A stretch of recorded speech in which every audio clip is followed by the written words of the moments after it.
यह प्रेम रत्न संपुट पूर्ण होता है और कथा प्रसंग शुरू होता है। श्री राधे ने कहा कि हे प्यारी सखी, रास में श्री कृष्ण ने समस्त गोपियों का परित्याग करके केवल मेरे साथ विहार किया था।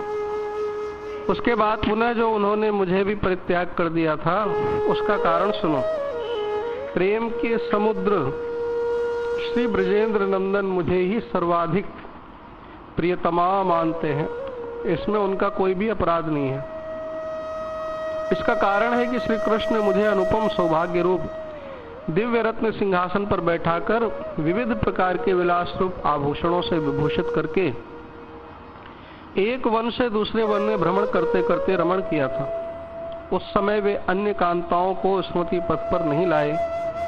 उसी समय मैं मन ही मन चिंता करने लगी, हाय मेरी सखियां इस अपार महासुख अमृत समुद्र का अनुभव नहीं कर रही हैं। वे मेरे विरह ज्वर में अत्यधिक संतप्त होकर न जाने कहां कहां भटक रही होंगी। यदि हम दोनों इस स्थान पर क्षण भर भी बैठ जाएं, तो इधर उधर भटकती हुई सखियां शीघ्र ही इस स्थान पर आकर हमें मिल सकेंगी। इस प्रकार चिंता करके मैंने कहा कि हे प्रियतम, मैं अब और नहीं चल सकती, अतएव हमें कुछ समय के लिए इसी स्थान पर विश्राम करना चाहिए। श्री कृष्ण विदग्ध शिरोमणि है, अतः उसी समय मेरे मनोगत भावों को संपूर्ण रूप से समझ गए।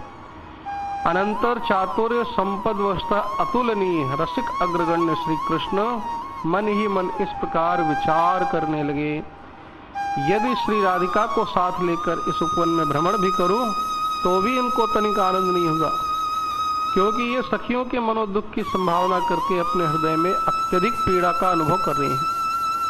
अंतर में दुख रहने से मिलन में सुख नहीं मिलता, और यदि मैं इस स्थान में तनिक भी ठहर जाता हूं तो सारी सखियां मिलकर ईर्ष्यावस्था मेरे प्रति कुटिल कटाक्ष करेंगी तथा राधिका का भी बहुत समय तक अनेक प्रकार से तिरस्कार करेंगी। इससे हमारे बीच होने वाला केली रस भंग हो जाएगा। विशेषतः क्रोधवश वे अपने अपने घरों की ओर लौट जाएंगी, जिससे आज रास नृत्य विनोद संपन्न नहीं हो सकेगा। हे सखी, श्री कृष्ण मन ही मन और भी विचार करने लगे, यदि गोपांगनाओं के साथ रास नृत्य विनोद संपन्न नहीं होता है तो इस राधिका ने पहले जो कौतुकवश प्रार्थना की थी कि हे प्रियतम, क्या आप एक साथ एक ही समय में असंख्य कुलवती गोपियों को आलिंगन कर सकते हैं? इसे देखने के लिए मेरी लालसा जाग उठी है। मेरी इस लालसा को पूर्ण करो। उसकी यह प्रार्थना भी पूर्ण नहीं हो सकती। अतएव प्रथमतः राधिका का भी क्षण भर के लिए परित्याग करके स्वसौभाग्य के कारण हुए इसके गर्व को दूर कर इसे विनम्र तथा दोष रहित करूंगा। इस प्रकार सारा दोष अपने मस्तक पर ग्रहण कर उन ब्रजांगनाओं को यह दिखाऊंगा कि राधिका का कोई दोष नहीं है, सारा दोष मेरा ही है। इधर राधिका का त्याग करने पर श्री राधा की प्रीति के अनुरूप भजन न कर पाने से मैं उसका ऋणी भी बना रहूंगा। इस प्रकार आचरण करने पर सारी गोपियां राधिका के प्रति स्नेह युक्त हो जाएंगी। मेरे विरह के कारण राधिका द्वारा अनुभव अपार तथा अतुलनीय विरह पीड़ा को अन्य ब्रज सुंदरियों के समीप प्रकाशित करके उन्हें विस्मय समुद्र में निमग्न कराऊंगा। इससे वे समझ जाएंगी कि मेरे प्रति राधिका का प्रेम कितना प्रगाढ़ है। इस प्रकार उन ब्रज रमणियों के हृदय में अपने को सर्वाधिक प्रेमवती मानने का जो गर्व है उसे दूर करूंगा। तदनंतर समस्त गोपियों के हृदय में श्री राधिका ही हम सबकी तुलना में श्रेष्ठतमा है, इस प्रकार का विश्वास जागृत कर दूंगा। जिस प्रकार संभोग रस राधिका में ही सर्वाधिक रूप से प्रकाश पाता है, उसी प्रकार विरह भी उनमें ही 100 कोटि गुणा अधिक होता है। यह सब भी अन्य रमणियां समझ जाएंगी। केवल मात्र राधिका में ही श्रृंगार रस संभोग तथा विप्रम द्वारा अत्यधिक पुष्टि लाभ करके दूसरी ब्रज सुंदरियों को लज्जित करे और वे सब राधिका को ही गुरु के रूप में प्रत्यक्ष रूप में अनुभव कर सके।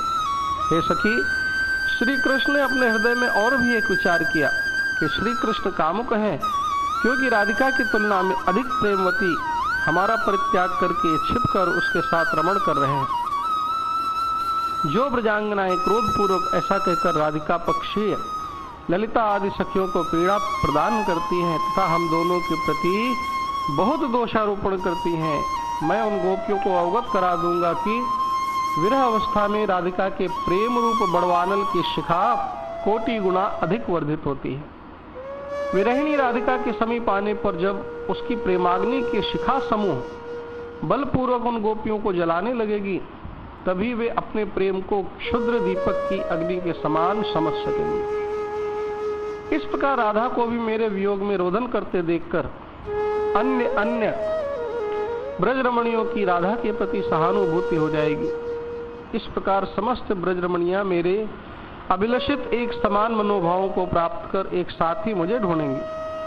रास नृत्य के समय जब वे मंडलाकार में अवस्थित होंगी, उस समय उस मंडली के बीच में राधिका को मेरे साथ कांतिमती रूप में विराजमान देख करके भी उन्हें किसी प्रकार की ईर्ष्या नहीं होगी।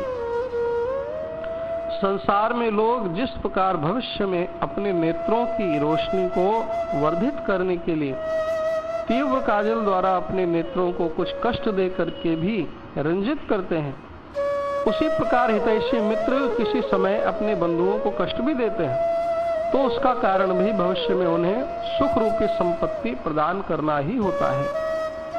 तात्पर्य यह है कि यद्यपि मैं राधा का परित्याग करके कुछ समय के लिए उसे विरह पीड़ा प्रदान करूंगा, तथापि उससे हमारे भविष्य के मिलन में परम सुख की ही उपलब्धि होगी।